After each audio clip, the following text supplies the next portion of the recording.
নমো তাচ্ছা ভগবতো অরহতো সাম্মা সম্বুদ্ধাচ্ছা। জগৎপূজ্য মহাকারণিক তথাগত সম্যক সম্বুদ্ধ শ্রীচরণে কৃতজ্ঞ প্রণাম নিবেদন করে পূর্ণ পারমিতে অংশগ্রহণকারী সকল উপাসক উপাসিকাগণের নিরোগ দীর্ঘায়ু সুখী জীবন তথা জ্ঞান বিমণ্ডিত জীবন কামনায় শুরু করতে চলেছি আজকের অভিধর্ম চর্চা ক্লাস।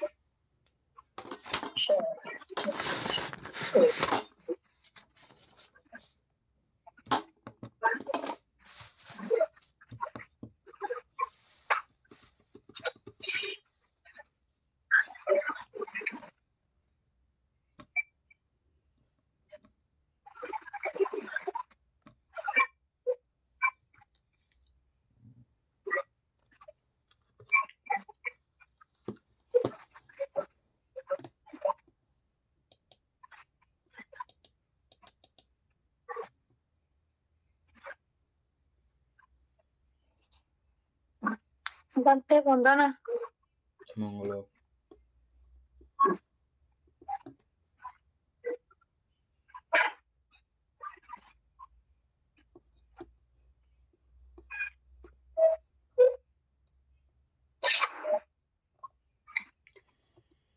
69 পৃষ্ঠা শেষ হয়েছিল। না বান্ধা শেষ হয় নাই, ওই 42 ভীতি চিত্ত উৎপন্ন হয়, ওই 8 লোভমূলক, এটা আলোচনা করছিলাম।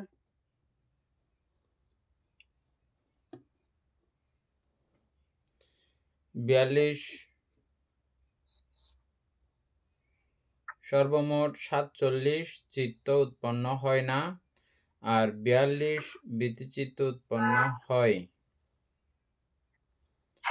47 কোনগুলো হয় না এগুলো বের করছি আমরা, না? তারপরে আছে তো ওগুলো। 8 লোভমূলক চিত্ত 8টা আছে।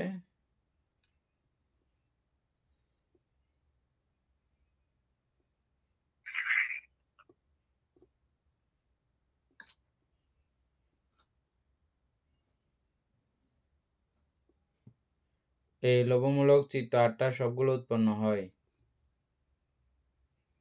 তারপরে মোহমূলক 2টা উৎপন্ন হয়।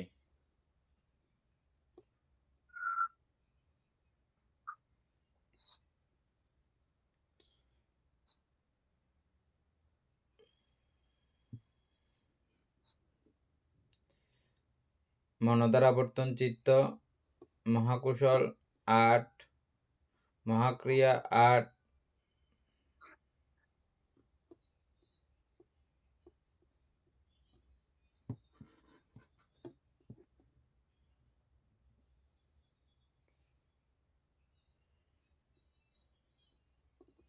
মহাবিপাক উৎপন্ন হয় না।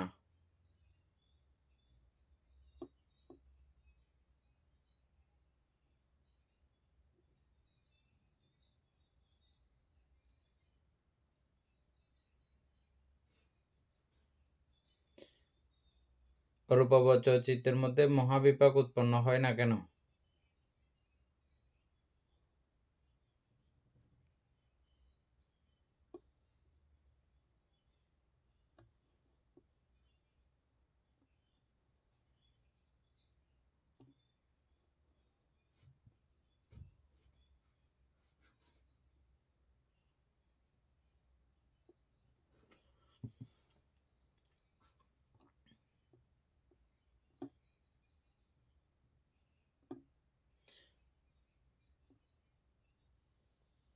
মহাবিপাক ভোগ করার জন্য দেহ প্রয়োজন হয়।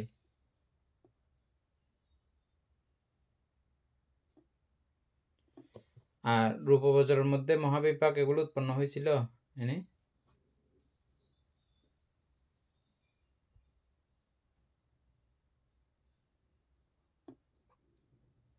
বলতে রূপবচরের মধ্যে হয় নাই।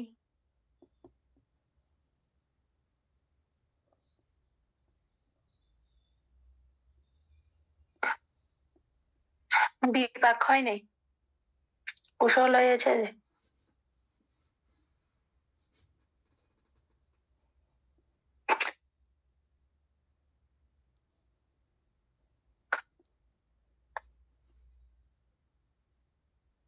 ইয়াতে অরূপ বছরের মধ্যে উক্ত 16 চিত্ত ব্যতীত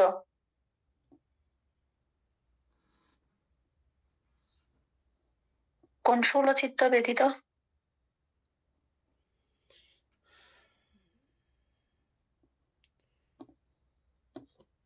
ওর উপরে আছে তো, এর উপরের লাইনে আছে না, ওই তজ্জন্য দ্বিপঞ্চ বিজ্ঞান, মনধাতুতিক, সন্তিরণ,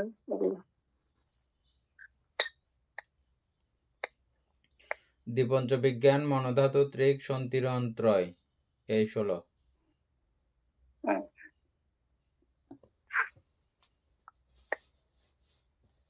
তাহলে 16 বিধিচিত্ত ব্যতীত 2 প্রতিগজবন, 8 মহাবিপাক, 1 শ্রোতাপত্তি মার্গচিত্ত, 15 প্রকার রূপগোচর চিত্ত, 1 হসন চিত্ত, 4 অরূপ বিপাক চিত্ত উৎপন্ন হয় না।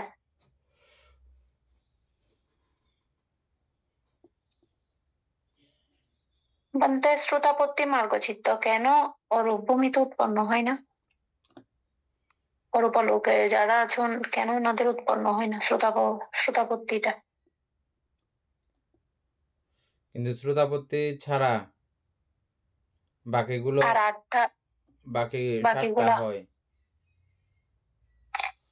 তাও শ্রোতাপত্তি ফলটাও তো উৎপন্ন হচ্ছে বলতেছে, তার মানে অরূপ লোকে যারা আছে ওনারা কি শ্রোতাপন্ন? হওয়ার পরে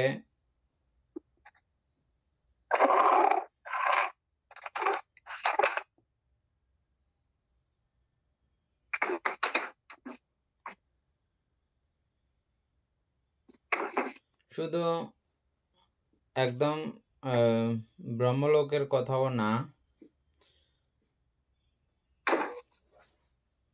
শ্রোতাপত্তি মার্গ লাভ করার জন্য রূপলোক, মনুষ্যলোক এগুলোতে হচ্ছে, অরূপলোকে শ্রোতাপত্তি মার্গ হচ্ছে না, আর বাকি সবগুলো হচ্ছে।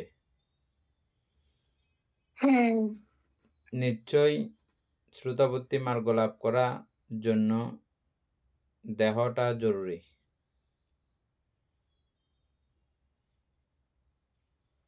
দেহ ছাড়া সম্ভব হবে না, এরকম কিছু একটা হতে পারে। তাহলে সক্রিয়তাগামী, অনাগামী এই চিত্তগুলা কেন উৎপন্ন হবে? এগুলো হয়ে গেছে, শ্রোতাপত্তি মার্গ হয়ে গেছে আগে থেকে। মার্গ হইলে এর পরের চিত্তক্ষণ ফল।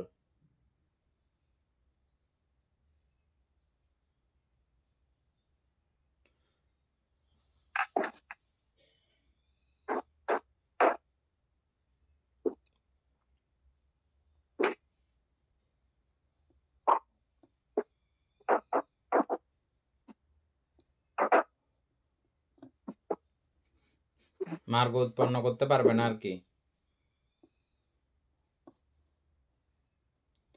আচ্ছা, যাই হোক, মহাকুশল, মহাক্রিয়া আর 4 অরূপ কুশল, 4 অরূপ ক্রিয়া,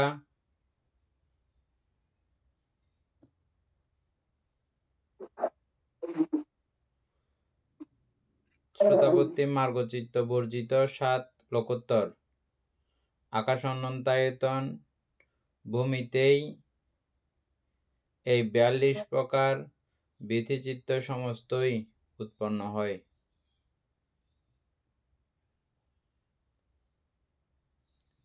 তবে এখানে মনুষ্যভূমি বলা হয় নাই, আর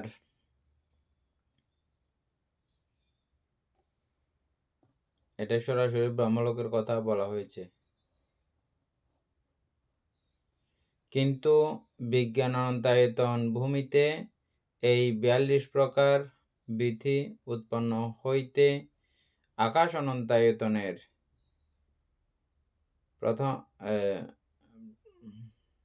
অনন্তায়তনের প্রথম কুশল ও প্রথম ক্রিয়া চিত্ত বাদ যাইয়া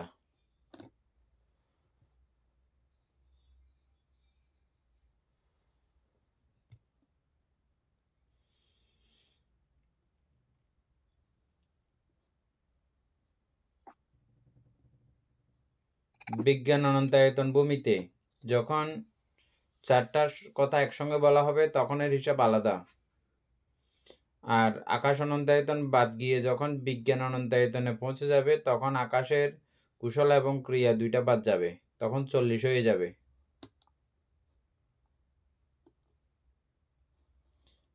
বাকি 40 বিতে উৎপন্ন হয়। এই প্রকারে পূর্বায়তনের মানে যখন বিজ্ঞান অনন্তায়তন বাদ গিয়ে আকাঞ্চায়তন করবে তখন 38 থাকবে, আর যখন নৈবসংখ্যা নাসংখ্যায়তন যাবে তখন 36 থাকবে। এভাবে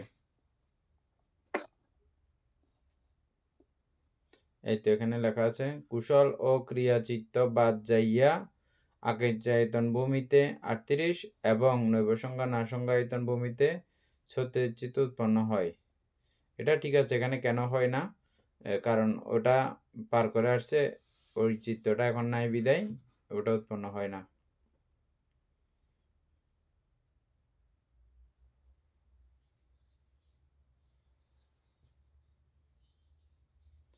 তার মানে অরূপবচর ব্রহ্মলোকে শ্রোতাপত্তি মার্গ লাভ করার পরে যদি যায়, বাকি মার্গগুলো সেখানেও লাভ করা যায়, কিন্তু শ্রোতাপত্তি মার্গ লাভ করা যায় না। সেজন্য অরূপবচর ব্রহ্মলোককে কিন্তু কি বলা হয়েছে,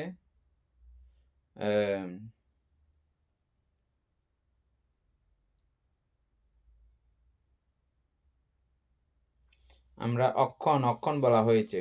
অক্ষণ দীপন গাথা পড়েছেন না আপনারা?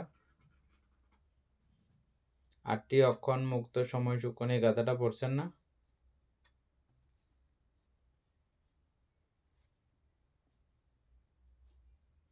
অক্ষণ হইলেও শ্রোতাপত্তি মার্গ লাভ করার পরে যদি ওখানে যায় তাহলে বাকি 7 মার্গ ওখানে লাভ করার ব্যাপার আছে, চাইলে করতে পারে।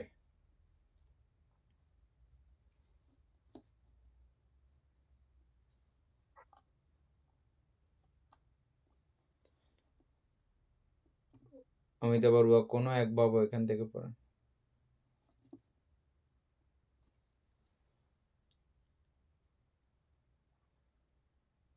কোন এক ভাবে প্রতিসন্ধির পরই সেই প্রতিসন্ধি চিত্ত 15 বা 16 চিত্তক্ষণ ভবাঙ্গ অবস্থায় থাকেন। তদনন্তর ভবনিকান্তি নামক লোভ যৌবন চিত্ত মনদার ভিত্তিতে উৎপন্ন হইয়া এই নবীন জন্মকে অভিনন্দন করে ও পুনঃ ভবাঙ্গে পতিত হয়। ইহাই এই নবীন ভবের প্রথম ভীতি। নিকন্তি অর্থ নন্দিরাগ সহগতা তৃষ্ণা, ইহার সংস্কৃত প্রতিশব্দ নিকন্তি। এই প্রথম ভীতি হইতে আরম্ভ করিয়া 6 তারিখ চিত্তভীতি ভূমি উদ্গল দ্বার ও আলম্বন অনুসারে উৎপত্তির অনুরূপে আমরণ শুধু ভবাঙ্গ দ্বারা পুনঃ পুনঃ খণ্ডিত হইয়া নিরন্তর প্রবর্তিত হয়। ভীতির সহিত ভবাঙ্গের এবং ভবাঙ্গের সহিত ভীতির অনন্তর প্রত্যয় এবং ভীতিস্থ চিত্ত পরস্পরার মধ্যেও পরস্পর অনন্তর প্রত্যয় সম্বন্ধ।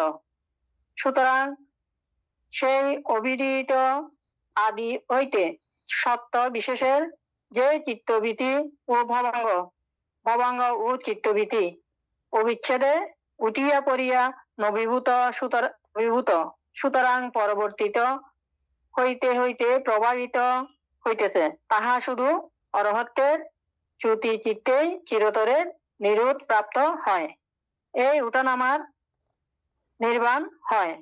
এই তত্ত্ব সর্বস্ব জ্ঞান গোচর করিবার সৌভাগ্য হইলে শাশ্বত উচ্ছেদ আত্মাবাদ সৎকায় প্রভৃতি যাবতীয় মিথ্যা দৃষ্টি রহীন হইয়া যায়। দৃষ্টি বিচিকিৎসার শ্মশানয় লোকোত্তরের সিংহদ্বার।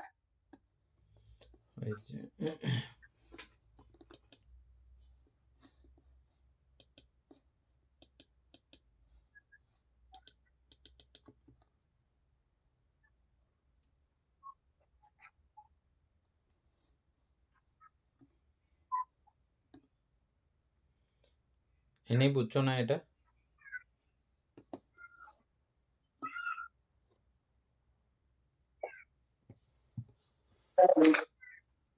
বানতে তারপরও বোঝা যায়। হ্যাঁ বানতে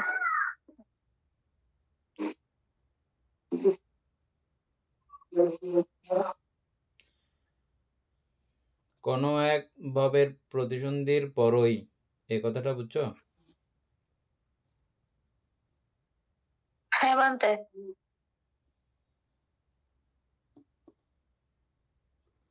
যখন ছুটির পরে যখন প্রতিসন্ধি হয় হুম কোনো এক ভাবে, তখন সে প্রতিসন্ধি চিত্ত বলছে যে 15 থেকে 16 চিত্তক্ষণ পর্যন্ত আমাদের ভবাঙ্গ অবস্থায় থাকে। কিভাবে ভবাঙ্গ অবস্থা কিরকম কিরকম একটু করে বুঝাইতে পারো কিনা দেখো তো। প্রতিসন্ধির পরে প্রতিসন্ধি চিত্ত, অর্থাৎ এটা মনে হয় জন্মের সাথে সাথে এটা কি মানে 15-16 চিত্তক্ষণ পর্যন্ত তখন আহ কোন ধরনের মানে ওর ছোট বাচ্চারা আর কি, এটা মনে হয়। মানে এটা কি গণনা করা যায় ওটা কত চিত্তক্ষণ পর্যন্ত ভবাঙ্গ অবস্থায় থাকে?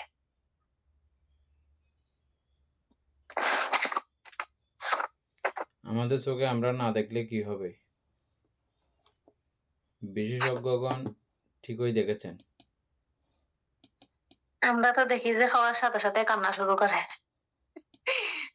না কোনো কোনো কোনো কোনো কোনো সময় কান্না করে না, এই ধরনের অবস্থা হবে মনে হয়। হ্যাঁ কোনো কোনো সময় কান্না করে না, তো কান্না করে না যে এই ধরনের ভবাঙ্গ মানে ভবাঙ্গ অবস্থা থাকে, এই জন্য আছে, অনেক আছে তো কান্না করে না যে।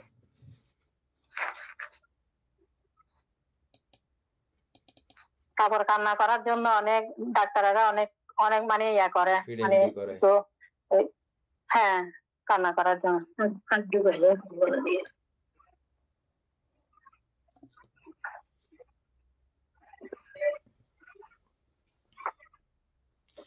এটার জন্য ভগবানে হ্যাঁ বলেন ববে মানে ডেভেলপ ববে হইতে পারে মানতে ডেভেলপে শুধু মশরুম সব ভব হইতে পারে, তবে এখানে কিন্তু আমরা মনুষ্যলোকের ভবটা পড়তেছি। আমাদেরকে বই শুরু করার পূর্বেই বলা হয়েছে এখানে অধিকাংশ বিষয় মনুষ্যলোকের মানুষদের জন্যই এটা আলোচনা করা হবে, এই বইটা আলোচনা করা হবে এবং চিত্তগতভাবে সবগুলো দিতে গেলে তো এগুলো পুরো বইও কুলাবে না। জাস্ট এটা আমরা মনুষ্যলোকের চিত্ত, আমাদের চিত্ত বোঝার জন্য, আমাদের কি অবস্থায় আছে, আমাদের চিত্তগুলো কি অবস্থায় থাকে না থাকে, এগুলো বোঝার জন্যই এই বইয়ের উত্থাপন। বুদ্ধও ঠিক এমনটা বলেছেন, মানে বিশাল একদম আকাশ কুসুম ব্যাপার সবগুলো চিন্তা করতেও আমাদেরকে না করে দিয়েছেন, এগুলোর কোনো অন্ত নেই, শেষ নাই, এগুলো করতে আমাদের জীবন যাপনিকে শেষ হয়ে যাবে। সেজন্য শুধু আমাদের যেটা প্রয়োজন লাগবে বিপাসনা করার জন্য ওটুকুই আলোচনা, এবং যতটুকু আলোচনা করলে জ্ঞানী বিচক্ষণরা সন্দেহ মুক্ত হতে পারবে, পার্থিবভাবে লোকোত্তরভাবে শ্রোতাপত্তি মার্গ লাভ করার পরে গেলেও এই বই বা বুদ্ধ দর্শন বা এই অভিধর্ম চর্চা করলে পার্থিবভাবেও সন্দেহ মুক্ত হওয়া যায়। পার্থিবভাবে বুঝছেন? মানে এখন যেমন আমরা পড়তে পড়তে আমাদের নাম রূপ সম্পর্কে একটা আইডিয়া ধারণা হয়েছে না আমাদের, এটা লোকীয় সম্মুখ দৃষ্টির পর্যায়, এনে বুঝা গেছে? আচ্ছা, ভব নিকন্তি এটা বোঝার জন্য দরকার, ভব নিকন্তির আগে 16 বা 15 চিত্তক্ষণ পর্যন্ত ভবাঙ্গ অবস্থা, এটা বুঝতে হলে অতীত ভবাঙ্গ বুঝতে হবে। অতীত ভবাঙ্গ মনে আছে? বানতে অমিতাভ্র মনে আছে?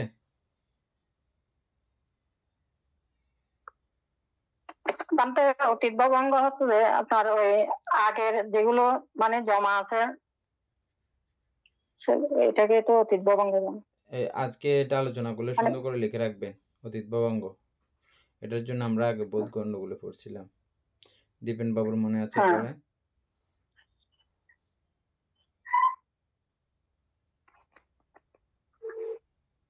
যখন হচ্ছে ভবাঙ্গের সাথে আলম্বন প্রবাহিত হয় একসাথে, তাকে অতীত ভবাঙ্গ। আপনার মনে আছে, ঠিক আছে, কিন্তু আপনার সাউন্ড ঠিক মতো আসছে না, শুনতেছি না। তারপরে ফুতুল বাবুর মনে আছে অতীত প্রবাঙ্গ? মনে পড়ে। বিজয় বাবুর মনে আছে?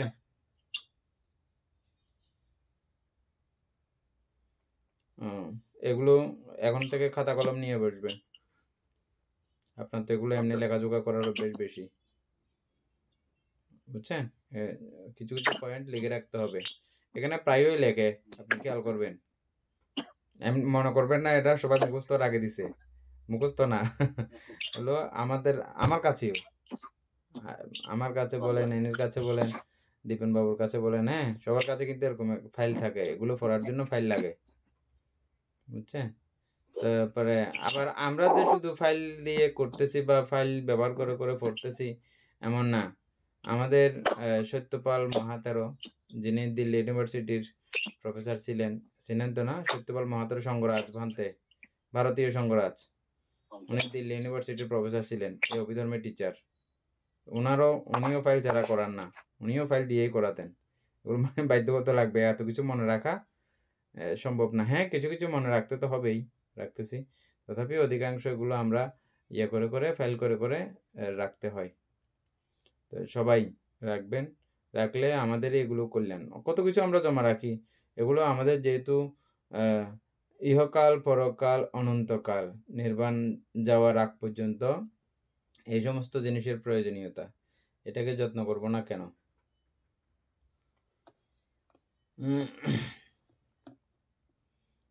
হ্যাঁ, এনি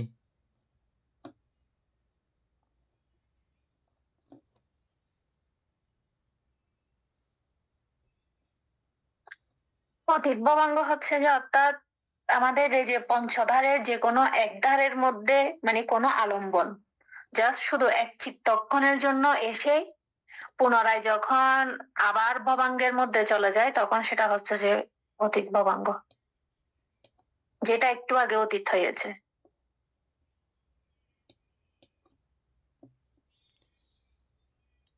আজকে লিখে রাখতে হবে, এনে আগে লিখে রাখো নাই, এই জন্য একবার লিখলে এমনি মনে থেকে যাবে।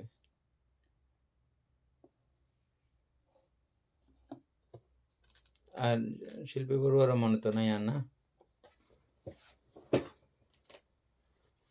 যাই হোক, আমার কেমনে কেমনে মনে আছে, আমি বলতেছি আবার। হ্যাঁ, অতীত ভবাঙ্গ হচ্ছে যে আলম্বন ছয় দ্বারের যে দ্বার দিয়ে আসবে আসুক, আসার পরে ভবাঙ্গ স্রোতের সহিত কন্টিনিউ চলতে থাকে, কোনো প্রকারের আঘাত না দিয়ে, ভবাঙ্গকে আঘাত না করে। উদাহরণস্বরূপ বলছিলাম, এক টুকরা পাথর, ছোট হোক বড় হোক, পাথরের সাইজ অনুযায়ী, মাটির দলার সাইজ অনুযায়ী, কাঠের টুকরোর সাইজ অনুযায়ী পানির কম্পন যেভাবে শুরু হয়, ঠিক একইভাবে এই ভবাঙ্গের মধ্যে আলম্বনের সাইজ অনুযায়ী, আলম্বনের বড় ছোট অনুযায়ী, আলম্বনের গতিবিধি অনুযায়ী ওই ভবাঙ্গের মধ্যে ওইরকম একটা কম্পন শুরু হয়। এই কম্পনটাকে বলা হয় ভবাঙ্গ চলন। আর যেটা এই কম্পন যেটা হয় না, ভবাঙ্গ যেমন আছে তেমনভাবে ভবাঙ্গ যেরকম স্রোত দিয়ে চলতেছে ওইরকম স্রোত দিয়ে ও প্রবাহিত হবে, ভবাঙ্গকে কম্পন না করে। ভবাঙ্গের গতিধারা স্রোতধারাকে কম্পিত না করে ও চলবে। উদাহরণস্বরূপ, খুবই হালকা সূক্ষ্ম তুলা পানির মধ্যে পড়লে হালকা সূক্ষ্ম একদম ছোট তুলা হালকা করে ভবাঙ্গের মধ্যে পড়ছে, পরে মাত্র সুন্দর করে একটুও ঢেউ অনুভূত বা পরিলক্ষিত হয় নাই। আচ্ছা না, তুলা পড়লে এরকম করে হয়, কোনো কম্পন সৃষ্টি হয়? কম্পন সৃষ্টি হয় না, এভাবে ভবাঙ্গ স্রোতের সঙ্গে প্রবাহিত হয়। এই জাতীয় আলম্বন যখন হয় তখন এটাকে বলা হয় অতীত ভবাঙ্গ।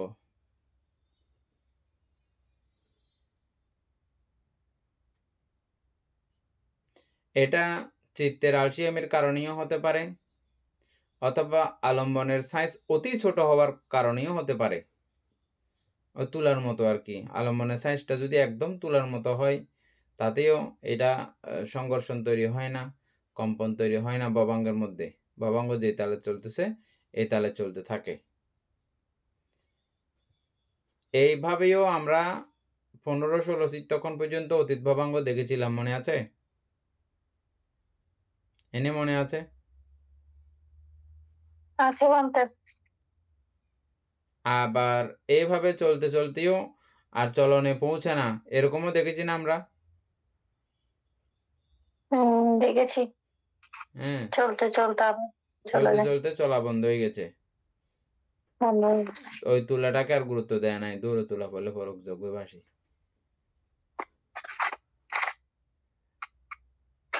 এটাকে বলা হয় অতীত ভবাঙ্গ। তাইলে আমরা অতীত ভবাঙ্গ চিনলাম একটা।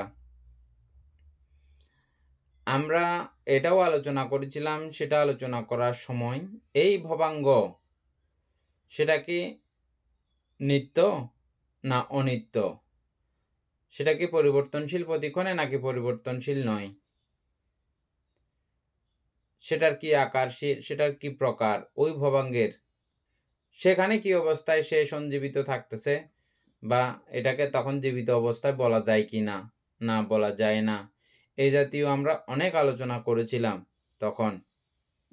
ওই আলোচনা কথাগুলো এখন আবার পুনরায় লাগবে এটা বোঝার জন্য। কি বোঝার জন্য? এই 15-16 চিত্তক্ষণ ভবাঙ্গে ছিল এটা বোঝার জন্য। দুর্ভাগ্য যে এটা আমরা অতীতে এটা একবারও এইভাবে আলোচনা করি নাই, সৌভাগ্য যে এটা আমরা এখন এটা আলোচনা করতেছি। এই লাইনটা আমরা আগে কোন এমনি পড়ে চলে গেছিলাম, কিছু বুঝি নাই। তো এটা আপনাদেরকে ধন্যবাদ, আপনারা 2-3 বার ধরে এটা পড়তেছেন বলে, আপনাদের সঙ্গে এটা আলোচনা হচ্ছে বলে এটা আমি এখন আলোচনা করতে পারতেছি। এবার আপনাদের ছাড়া অন্য গ্রুপ হইলেও এটা হয়তো আলোচনা করা যাইতো না এভাবে। তো সেজন্য আপনাদেরকেও ধন্যবাদ। বানতে আমরা তো ভবাঙ্গ জানি যে এই ভবাঙ্গের প্রথম ভবাঙ্গ অবস্থায় যেটা থাকে, ভবাঙ্গ হচ্ছে আমরা যদিও বা নিষ্ক্রিয় বলি, এটা আমরা সর্বচিত্ত সাধারণ জ্যোতিষী ওই 7টা নিয়ে থাকে। তো এখানে এটা এর পরে অতীত ভবাঙ্গ, এর পরে অতীত ভবাঙ্গটা আসবে আর কি, জানতে না? কোনো কিছুর স্পর্শে কোনো কিছু। হ্যাঁ বলে, আমি কয়েকটা প্রশ্ন করেছি, এগুলো দেখেছেন অমিতাভ বড়ুয়া? কোথায় জানতে? এখন কিছু প্রশ্ন করে ফেলেছিলাম আমি।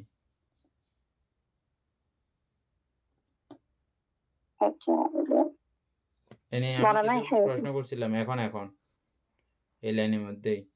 দীপেন বাবু মনে আছে প্রশ্নগুলো?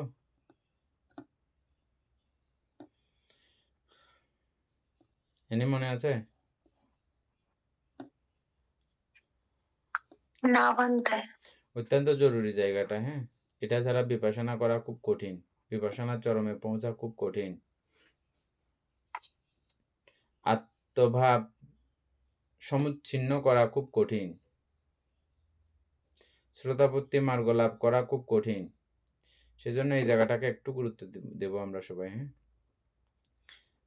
আবার এখন যে পড়াটা এটার জন্য, এটা বোঝার জন্য এটা অত্যন্ত জরুরি।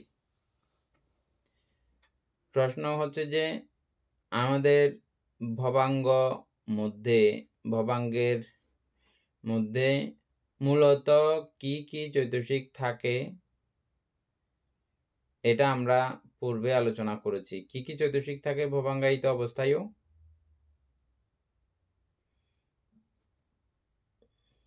সর্বচিত্ত সাধারণ চৈতসিক সবগুলা থাকবে না, কারণ একটা ছাড়া কোনো অস্তিত্ব থাকবে না। তাহলে আমরা দেখলাম যে সর্বচিত্ত সাধারণ চৈতসিক থাকে। আমরা এটাও জানি যে এই ভবাঙ্গের এমন এক ক্যাপাসিটি কোয়ালিটি আছে, এমন এক ক্ষমতা আছে যেই ক্ষমতা বলে অনন্ত অনন্ত জন্মের সমস্ত কর্মরাশি, সমস্ত ভবরাশি সে সেভ করে রাখতে পারে। জেনেছি কি? ভবাঙ্গ, হ্যাঁ। যদি রাখতে পারে তাহলে আমরা ওই সংস্কারের মধ্যে ওই সংস্কার যাহা অতীতে আমি সম্পাদন করিয়াছি, ইহজন্মেও করিয়াছি, সেই সকল সংস্কারগুলো কিসের পুঞ্জি, কিসের জমাটকৃত অবস্থা? তাও এই 52 প্রকার সংস্কারেরই জমাটকৃত অবস্থা। এই 52 প্রকার সংস্কার ছাড়া অন্য কোনো কিছু আর নাই, আছে? না। নাই। সুতরাং এই সংস্কারগুলো দিয়েই আমার যাবতীয় অনন্ত অনন্তকালীন ভবরাশি, কর্মরাশি, সংস্কার রাশি ওখানে পুঞ্জীবিত আছে। এদিকে বলতেছি যে আমরা কি এটা চালু সচল সবকিছু ঠিকঠাক মতো করে থাকতেছে কি দ্বারা? সর্বচিত্ত সাধারণ চৈতসিক দ্বারা। এটা খুব সুপ্তভাবে এটা আছে। এই সুপ্ত প্রক্রিয়ার মধ্যেও আরো সুপ্তভাবে আছে অনন্ত অনন্ত জন্মের ভবরাশি, আর ওই ভব রাশির সঙ্গে সংমিশ্রিত হয়ে এই অনন্ত অনন্ত 52 প্রকারের চৈতসিক রাশিরই সমন্বয়তা।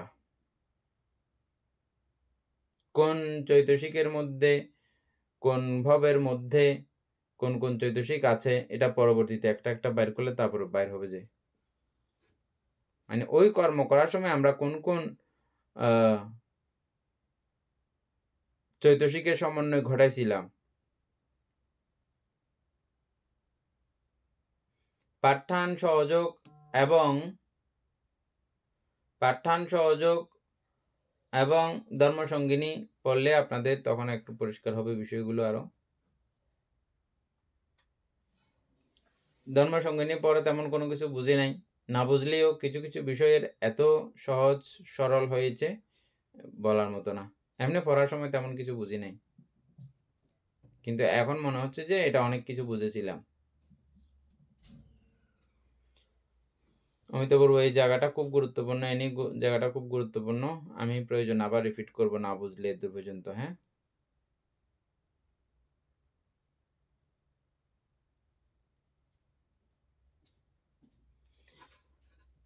এটা এই সর্বচিত্ত সাধারণ চৈতসিক স্থায়ীভাবে কন্টিনিউ ভাবে চলমান, এরাই কন্টিনিউ চলতেছে ওই ভবাঙ্গ স্রোতের মধ্যে বলতে হ্যাঁ। না, এরা কন্টিনিউ চলতেছে না। এরা প্রতিক্ষণে, ক্ষণ বলার মধ্যে এখানে লক্ষাধিকবার ওরা মরে হয়ে গেছে, উতাল পাতাল হয়ে গেছে। মরছে আবার জীবিত হচ্ছে না।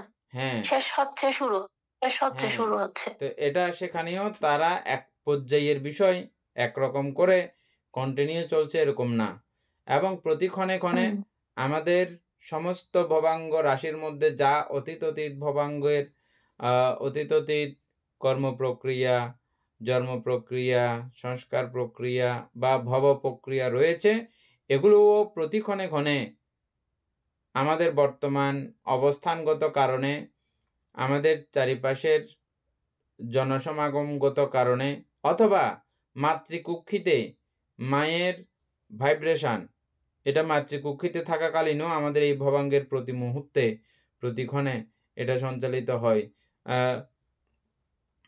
এবং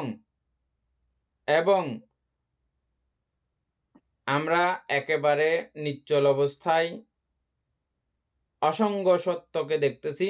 এই অসঙ্গ সত্যের মধ্যেও এই পরিবর্তন, ভবাঙ্গের এই পরিবর্তন সেখানেও বিদ্যমান, সেটা অন্যদিন আলোচনা করব।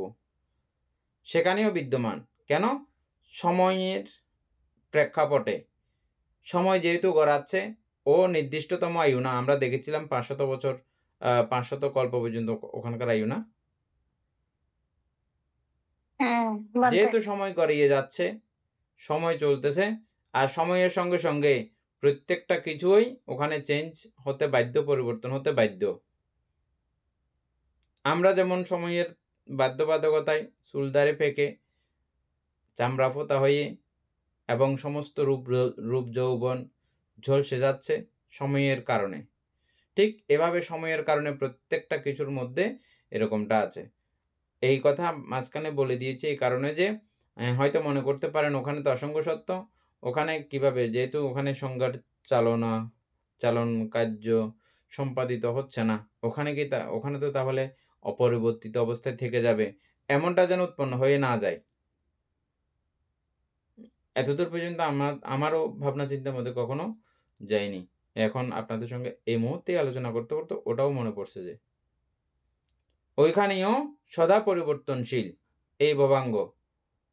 এই ভবাঙ্গের কার্যক্রম, এবং ওগুলোকে কেন্দ্র করেই প্রতি মুহূর্তে এই সপ্ত চৈতসিকের মাধ্যমে প্রতি মুহূর্তে সঞ্জীবিত মৃত সঞ্জীবিত হয়ে চলছে। এই বিষয়টা বোঝা যাবে তখনই অনন্তর সমান্তর প্রত্যয় যথাযথভাবে বুঝলে। আর এটা বুঝতেও দেয় না এই সমান্তর প্রত্যয়, যেমনটা আমাদেরকে মানে এই একটা চিত্তের সঙ্গে একটা চিত্ত, এটা যে মরে গেছে বোঝা যায় না, এটার সঙ্গে এটার যে তফাৎ আছে, ব্যবধান আছে, এটা বোঝা যায় না। কি কারণে? সমান্তর প্রত্যয়ের কারণে। যেমন দক্ষ কাঠমিস্ত্রি গাছকে জোড়া লাগায়, যে গাছের উপর এমন সুন্দর করে মোমসুম দেবে, রং দেবে, আপনি বুঝবেন না এখানে জোড়া ছিল কখনো। ঠিক এমনভাবে আমাদের এই চিত্ত জগতের মধ্যে সমান্তর প্রত্যয় বা এত দ্রুত এত ক্ষণ সময়ের মধ্যে এটা পাল্টে গেছে, পরিবর্তন হয়ে গেছে। এই পরিবর্তনের গতিধারা মোহ সমূলে অপসারিত না হইলে এটা বোঝা যায় না। আর এটা না দেখলে তিনি কখনো শ্রোতাপত্তি মার্গফল লাভ করতে পারেন না। এটা এই দুই চিত্তের ফাঁক, ব্যবধান, এটা মরে গেছে যে মরে গেছে, এটার কোনো স্মৃতিচিহ্ন আর নাই। এভাবে অনন্তবার জন্ম মৃত্যুর মাঝখান দিয়ে এই ভবাঙ্গ চলমান। এই ভবাঙ্গের মধ্যেও একটা ক্ষণিক একটা ব্যাপার আছে,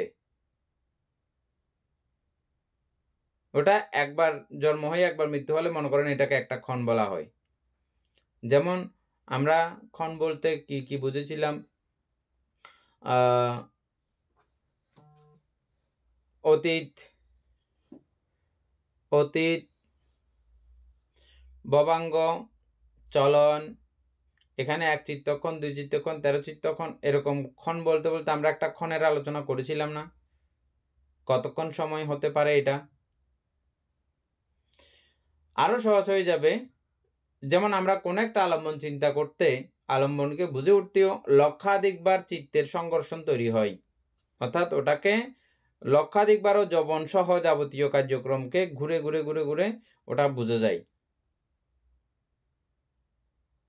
যতবার এটা আবার যবনে গেছে ততবার কি হয়ে গেছে? এটা চিত্ত নবীভূত হয়েছে, ভবন অভিভূত হয়েছে, নতুন হয়েছে। তার মানে কত অসংখ্যবার একটা আলম্বনকে কেন্দ্র করেও অসংখ্য চিত্ত উৎপন্ন হয়ে গেছে।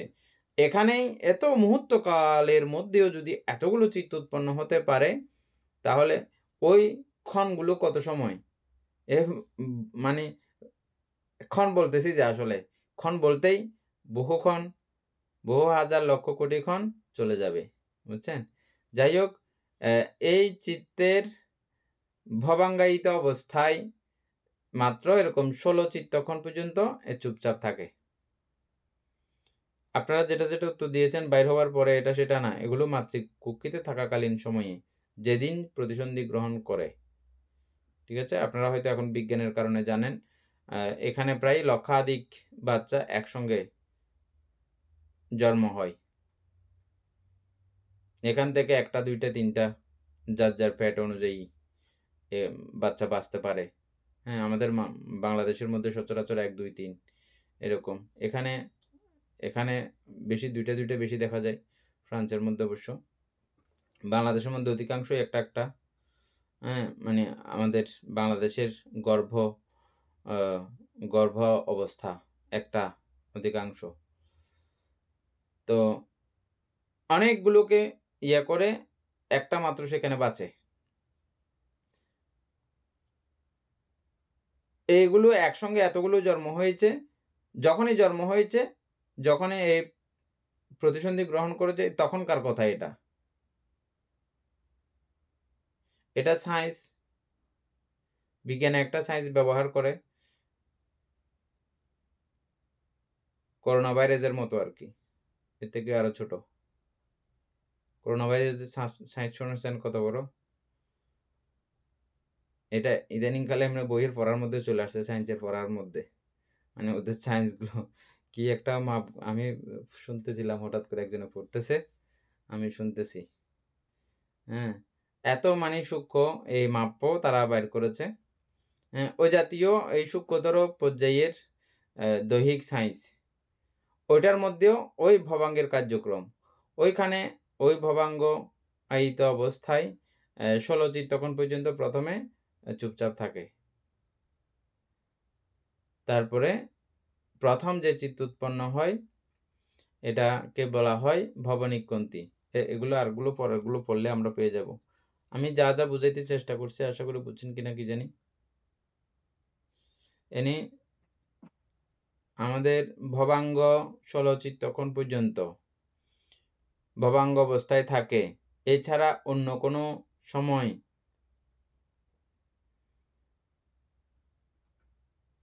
ভবাঙ্গ অবস্থায় থাকে কি?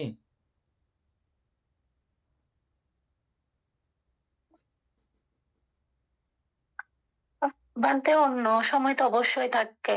কখন কখন?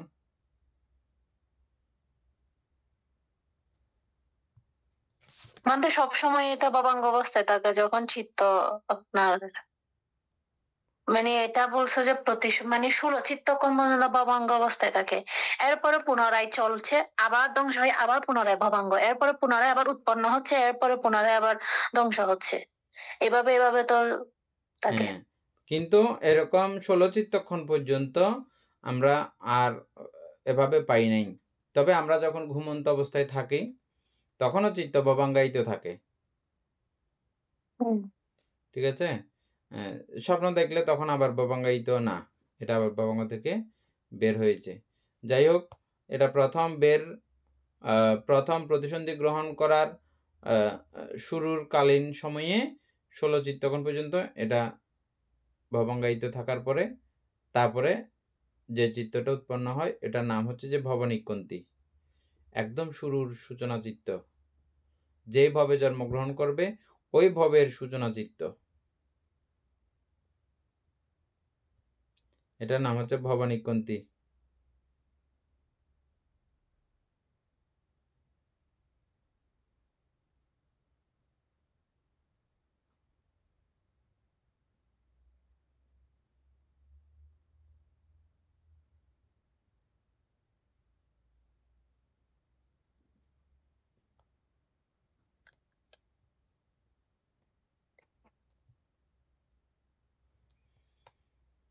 এনে আর কিছু এখানে বলতে হবে? কি বানতে ভবনিকন্তি এদূর পর্যন্ত? না বানতে।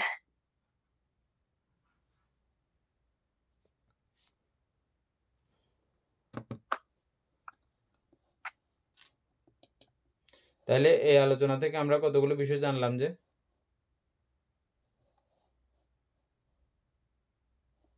অনেকগুলা বিষয় বানতে। সর্বচিত্ত সাধারণ চৈতসিকের অবস্থান,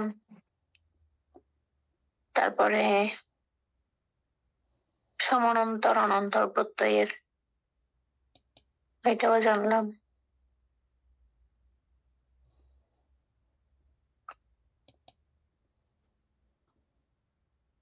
ভবাঙ্গর ইয়াটাও জানলাম, ভবাঙ্গ অবস্থায় আসলে মানে সব একই নিয়মে চলে কিনা সেটাও। এবং এটা সব চিত্তগুলোও সদা পরিবর্তনশীল। পরিবর্তনশীল। যা আমাদের জমানো চিত্ত আছে এটাও একই রকম থেকে যাচ্ছে না। আমরা যেরকম করে প্রথমে বানাইছিলাম চিত্তটা, হুম। ওগুলোও একই রকম থেকে যায় না। এটা আমাদের বর্তমান কার্যক্রমকে হেতু করে এটা পরিবর্তন হয়।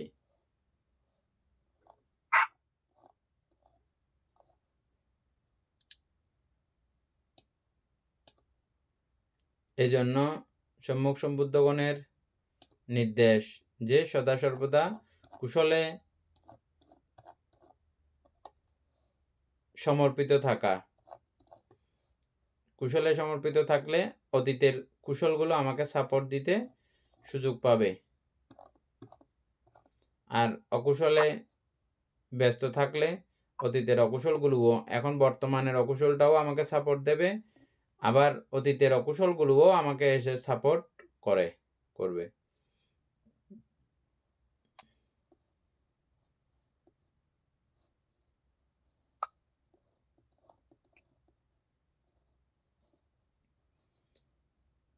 ভবাঙ্গ অবস্থায় থাকে, তদনন্তর ভবনিকন্তি নামক লোভ যবন চিত্ত মনোদার ভিত্তিতে উৎপন্ন হয়। একদম প্রথম যে চিত্তটা মনুষ্যলোকের, এটা প্রথম চিত্ত লোভ যবন, মানে লোভ চিত্ত আর কি, আমরা লোভ চিত্ত পড়ছি না 8টা। আটটার প্রথম চিত্তটা হচ্ছে যে লোভচিত্ত। এই লোভ যবন চিত্ত মনোধার ভিত্তিতে উৎপন্ন হয়, এত সূক্ষ্ম অবস্থায়ও লোভ চিত্ত উৎপন্ন করে, যেখানে আমাদের কি নাই, কোনো হাত নাই, কোনো কিছু নাই, কিন্তু চিত্ত উৎপন্ন হয়ে চলেছে, কি ডেঞ্জারাস। এই জন্য ভগবান বুদ্ধ বলেছেন এগুলো আমাদের অনেক কিছু, এগুলো হাতের বাইরে। মানুষের কাণ্ডকীর্তনের মধ্যে পড়ে আমাদের কত চিত্ত উৎপন্ন হয়ে যায়। কেউ আমাকে গালি দিল, বকা দিল, ঝগড়া করলো, আর এটা আমার কোনো নিজে থেকে ব্যক্তিগত ইচ্ছা ছিল না, কিন্তু অনেক সময় দেখা যায় যে সেখানে আমি নিজেকে কন্ট্রোল করতে পারি নাই, না পেরে তাহলে দেখা যাচ্ছে যে আমি করতে না চাইলেও অনেক কিছু সংগঠিত হয়ে যায়। এটা তো তারপরও নিজেকে সংযম করার কিছু ব্যাপার থাকে। আর ওই অবস্থায় যখন এগুলো হচ্ছে, এই চিত্তগুলো হচ্ছে, এটা তো আমার পুরোপুরি ধরাছোঁয়ার বাইরে না, পুরোপুরি একদম ধরাছোঁয়ার বাইরে। এই সমস্ত বিষয়কে হেতু করেও, কেন্দ্র করেও আসলে ওই কথাগুলো উল্লেখিত হয়, যে এগুলো আমাদের আসলে খুব ধরাছোঁয়ার খুব বাইরে, এবং সেজন্যই যত দ্রুত সম্ভব যখন এটা বুঝতে শুরু করেছি, যখন এটা জানতে শুরু করেছি, যখন এগুলোকে একেবারে এগুলোর কাছ থেকে রেহাই পাওয়া যায় এমন রাস্তা পাইলে আর দেরি না করার জন্য সেদিন থেকেই যেন শুরু করা হয়। এটা ভগবান বুদ্ধগণের আহ্বান।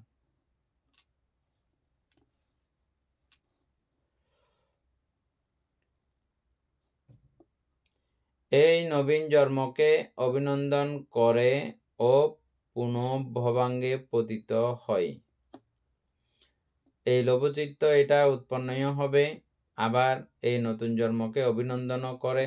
অভিনন্দন বলতে এমনি লেখা সৌন্দর্যের জন্য লেখছে আর কি, ওটাকে ওই অবস্থাটাকে ও ইয়া করে, চিত্ত উৎপন্ন হয়েছে, এখন ঠিক আছে মানি এটা ওকে, ইয়া করে গেছে আর কি, ঘুরে গেছে আর কি একবার, বাবা মানে এই ভবাঙ্গ থেকে পুরো ঘুরে গেছে।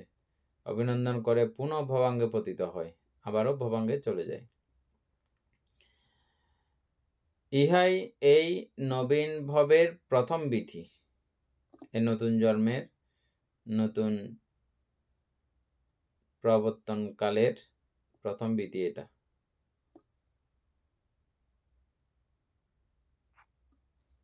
বান্তে এটা এই যেটা ভবানীকন্তি যারা মহাপুরুষ ছিলেন ওনাদেরও কি এই চিত্তাটা, লোভ চিত্তাটা কি উৎপন্ন হয়েছে যেমন কি আমাদের ভগবান বুদ্ধের? সিদ্ধার্থের বেলায় এই ভবনিকন্তির বেলায় একটা কিছু আলাদা লেখা আছে, তবে আমার এই মুহূর্তে মনে নাই। তিনি স্মৃতি সম্প্রজ্ঞাত চিত্তে মাতৃকুক্ষিতে প্রবেশ করেন বলে অনেক বইয়ে লেখা আছে, তবে এটা ওনাদের একটা কিছু ধর্মতার ব্যাপার আছে। বোধিসত্ত্বগণের। বোধিসত্ত্বগণ বলতে সবাই না, যিনি সেই জন্মে বুদ্ধ হবেন তার ক্ষেত্রে কিছু প্রভেদ রয়েছে। হ্যাঁ, আর আরেকটা কথা যে উনি এখনো বুদ্ধ নন, বোধিসত্ত্ব। তো উনি বুদ্ধ হওয়ার আগ মুহূর্তেও তিনি শ্রোতাপত্তি মার্গ লাভী সহ কোনো মার্গই তিনি লাভ করা অবস্থায় ছিলেন না। ওনার কোনো চিত্তই উৎপন্ন হতে কোনো বাধা নাই, এবং সব চিত্তগুলো উৎপন্ন হয়েছে। লোভ দেশ মোহ কোনো চিত্ত উৎপন্ন হয়নি এমন বলা যাবে কি? না, যদি উৎপন্ন না করতেন তাহলে বুঝতে হবে যে তিনি জন্ম থেকে শ্রোতাপত্তি মার্গ লাভী ছিলেন, এটা বলতে হবে না? বলতে হ্যাঁ। এরকম না। সুতরাং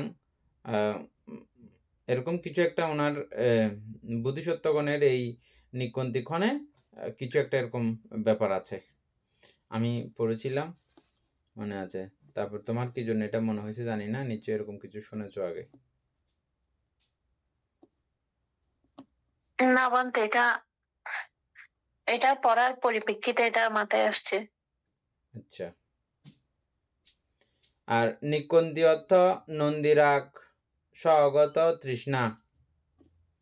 নন্দিরাগ তো আমরা বুঝি এখন। তৃষ্ণা, হ্যাঁ, সহগত তৃষ্ণা। নন্দী অর্থ আনন্দ, আনন্দ সহগত রাগ, রাগ মানে লোভ, আনন্দ সহগত লোভ মানে সমনুষ্য সহগত লোভ। ওই নন্দীটা কিন্তু আবার সমনুষ্য। হ্যাঁ, বলতে ইহার সংস্কৃত শব্দ নিকন্তি। ইয়েকে সংস্কৃত ভাষায় পুরোটা ইয়ে করলে হয় নিকন্তি। এই প্রথম, এখান থেকে পড়ো। এই প্রথম বিধি হইতে আরম্ভ করিয়া 6 তারিখ চিত্তবিধি ভূমি পুদ্গল দ্বার ও আলম্বন অনুসারে উৎপত্তির অনুরূপে আমরণ শুধু ভবাঙ্গ দ্বারা পুনঃ পুনঃ খণ্ডিত হইয়া নিরন্তর প্রবর্তিত হয়। এখানে আবার এটা মনে রাখতে হবে, এখন যে চিত্তবিধি উৎপন্ন হয়েছে এখন শুধু মনোদ্বার ছাড়া আর কোনো কিছু নাই কিন্তু, বুঝছেন? ওখানে চক্ষু কর্ণ নাসিকা জিহ্বা এর কিন্তু মানুষ হইলে এখনো তার কোনো কিছু থাকে না সেই অবস্থায়, কিন্তু তখন থেকে এটা চলা শুরু হয়েছে।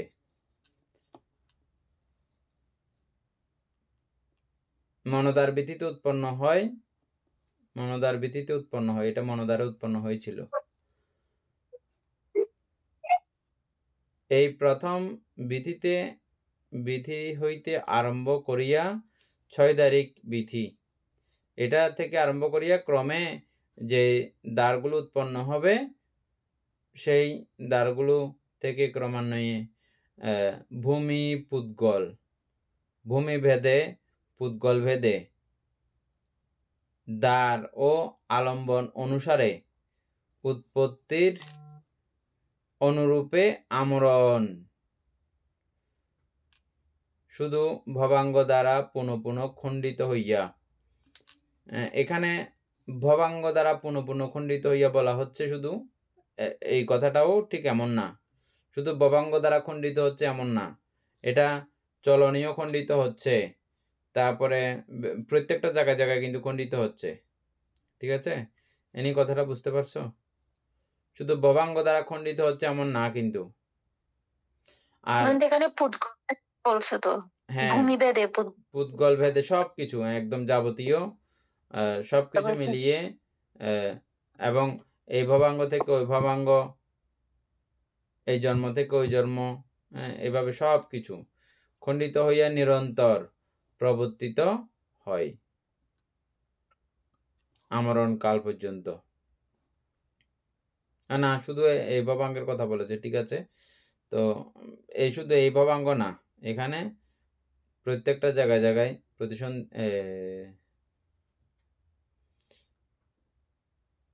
অতীত ভবাঙ্গ, চলন, উপচ্ছেদ এগুলো প্রত্যেকটা জায়গায় জায়গায় কিন্তু খণ্ডিত হইয়া, শুধু ভবাঙ্গ দ্বারা খণ্ডিত হইয়া এমন না, ভবাঙ্গেও খণ্ডিত হয়, কিন্তু প্রত্যেকটা জায়গায় জায়গায়ও এভাবে খণ্ডিত হচ্ছে।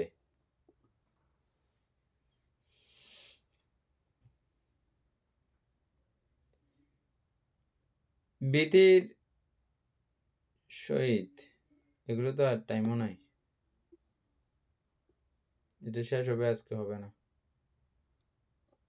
বন্ধে এখানে আলোচনা আছে, কথা বল। কালকের আলোচনা বুঝতে হলে আবার আজকের গুলো খুব মনে রাখতে হবে ভালো করে, নাইলে এটা অর্ধেকের মধ্যে হয়ে যাবে, তো এজন্য এটা অনেকক্ষণ লাগবে সময়। বন্ধে